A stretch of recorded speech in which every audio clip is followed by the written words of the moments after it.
Cut some ripe kimchi into small pieces with the scissors. Slice 1 green onion. You can also add a finely chopped pork belly or shrimp.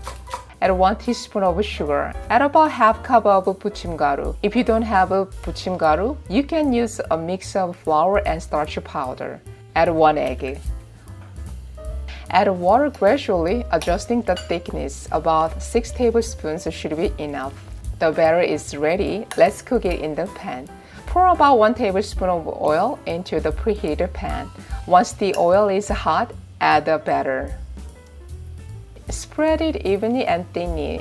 Cook on medium heat until golden brown for about 3 to 4 minutes. After 3 to 4 minutes, flip it over.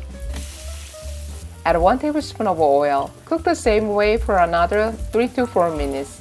After 3 to 4 minutes, it's delicious as it is. But if you want the kimchi pancake to be crispier, sprinkle a little cheese and place a wet rice paper over the kimchi pancake. Flip it over and add about 1 teaspoon of oil. Then cook for about 1 more minute on medium-high heat.